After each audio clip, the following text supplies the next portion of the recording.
Territoire 2020, le futur des associations sur Sensation Normandie. Bonjour et bienvenue à toutes et à tous, très heureux de vous retrouver au cœur de ce magazine Territoire 2020. Si vous êtes des habitués, vous connaissez la thématique, c'est lancé par l'association Association et Territoire Normandie qui va à la rencontre du monde associatif, mais aussi du monde des entreprises, des représentants des collectivités territoriales et puis d'autres bien évidemment. Rendez-vous tout au long de ces semaines et j'allais dire de ces mois à venir, puisque le but c'est d'avoir un maximum d'informations, mais aussi pourquoi pas un peu de sensibilisation en direction des potentiels candidats aux prochaines élections municipales. C'est un bâton de pèlerin qu'a décidé de prendre l'association et Territoire Normandie et qu'on est très heureux de relayer ici sur Radio Sensation. 3 intervenants et puis des publics qui vont se succéder les uns aux autres. Pour l'instant, on est au Havre et nos intervenants sont Jean-Luc Léger, qui est le président du Césaire. Nous avons également Patricia Lerouge, qui est directrice d'Aquaco, et Paul Hamé, le président de Pian Pian. On a du public, on va en profiter. On avait, je crois, hier un jeune homme, nous avons un autre jeune homme, tout aussi souriant. Un ex-jeune homme. Bonjour, je suis Toumi Seim, je suis le directeur d'une association qui se trouve dans les quartiers sud du Havre, qui s'appelle Récif, et nous intervenons sur le champ de l'accompagnement et de l'insertion des personnes en difficulté, et en valorisant tout ce qui est compétences de base. Donc illettrisme, travail sur l'illettrisme, l'alphabétisation, mais pas que, aussi accompagnement vers l'emploi. Voilà. Je voulais rebondir sur un sujet qui a été abordé dans une autre émission. Il s'agit du financement, donc des associations. Voilà. Beaucoup d'associations fonctionnent sur la base de demandes de subventions. On sait qu'aujourd'hui, ces subventions, souvent communales, baissent. Voilà.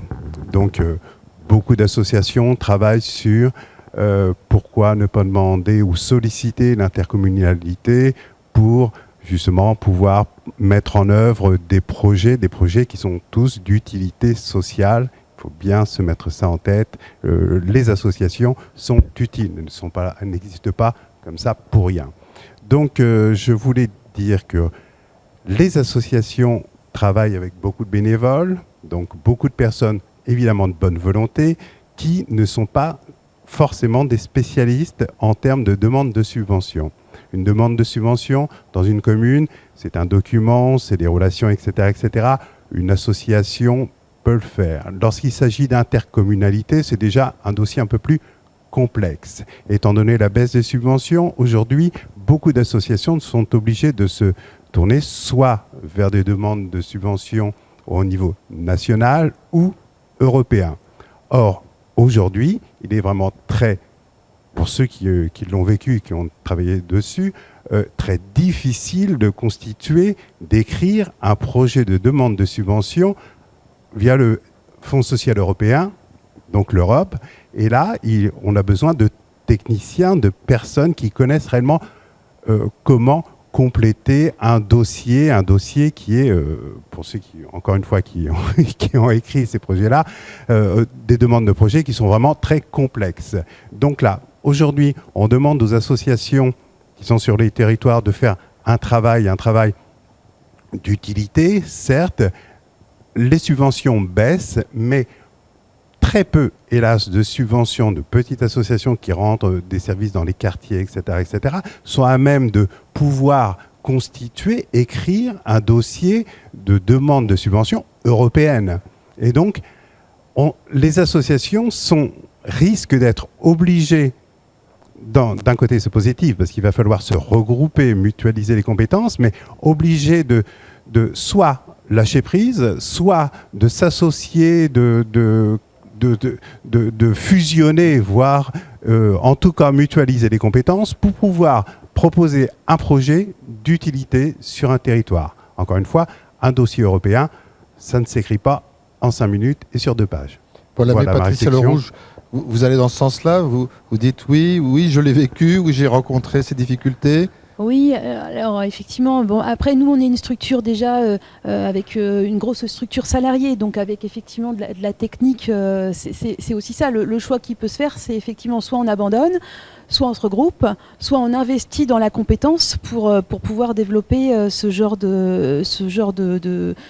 pour pouvoir répondre à ce type de dossier, effectivement. Nous, en fait, par rapport à la subvention, aujourd'hui, on est dans une forme de paradoxe. On a parlé là, il y a quelque temps là, de tous les engagements qui sont liés aux défis climatiques là, auxquels le gouvernement souhaite répondre.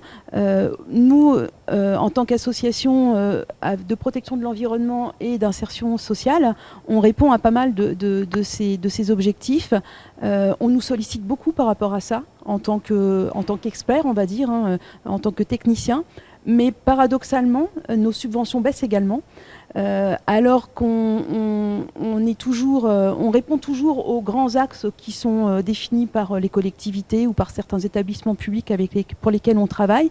Mais les cadres sont tellement devenus détaillés avec des critères tellement précis et tellement réglementés qu'on n'arrive plus à y répondre.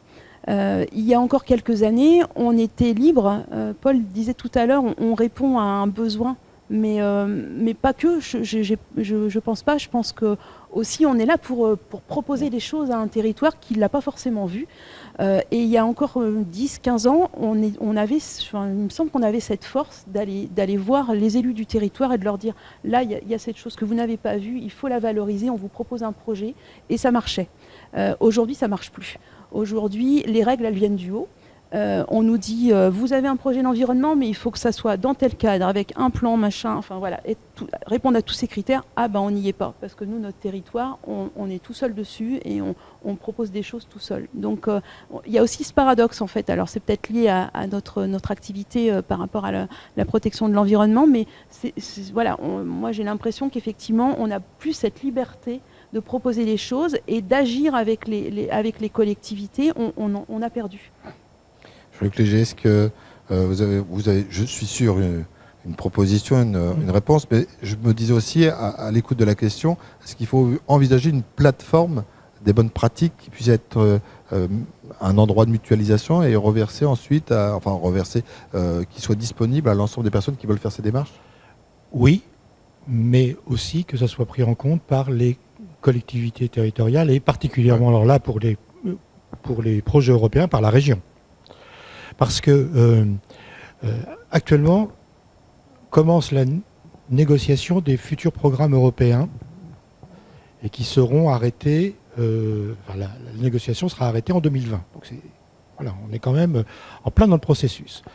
Ce que je crains vis-à-vis de la région, c'est que les associations n'aient toujours pas leur place dans ce domaine-là, au motif que les associations n'ont pas le volet financier suffisant. Or, d'autres professions n'ont pas le volet financier suffisant. Les agriculteurs. Et là, la région a mis en place des systèmes de relais de trésorerie pour les agriculteurs. Ce qui est possible pour les agriculteurs sur des achats d'équipements qui sont d'une autre grandeur qu'un budget social dans un quartier. Quand on achète une énorme machine numérique qui va sarcler, il y a de l'argent. Donc ce qui est possible pour les agriculteurs, il doit être possible aussi pour les associations. La mutualisation, oui, bien évidemment. La fusion, moi je ne préconise pas du tout. Big n'est pas toujours beautiful. Donc il faut bien mesurer cela. Et la deuxième chose que je souhaite, et au Césaire, on en a discuté, on sera attentif à cela, c'est qu'il y ait des évolutions de programmes venant de la région. Et la semaine prochaine, à Louviers, il y a 2 jours sur ce sujet-là, à l'invitation du président de région, et on sera attentif à cela. Il le faut, ce n'est pas l'Europe qui détermine les programmes. L'Europe détermine le cadre des programmes, mais le contenu des programmes, ce sont les territoires. Il va falloir que les Français se mettent ça dans la tête. Les Polonais, ils ont très très bien compris. Ils menacent de quitter l'Union européenne, ils ne le feront jamais. Parce que c'est une des nations qui bénéficie le plus et le mieux des fonds européens. Il va falloir qu'on comprenne que c'est pas avec l'Union européenne, on ne fonctionne pas de haut en bas. C'est pas ça la réalité. Mais ça, on a cette culture de l'État, on supporte pas l'État et on attend tout de l'État. Eh bien, il va falloir que les régions reprennent les choses un peu à l'endroit sur ces questions-là. Et le prochain rendez-vous, le prochain mag, eh bien, ça sera la conclusion momentanée, la conclusion sur Le Havre. Donc n'hésitez pas à revisiter les différents mags sur notre site radiosensation.fr et on se retrouve de toute façon pour la dernière au Havre prochainement.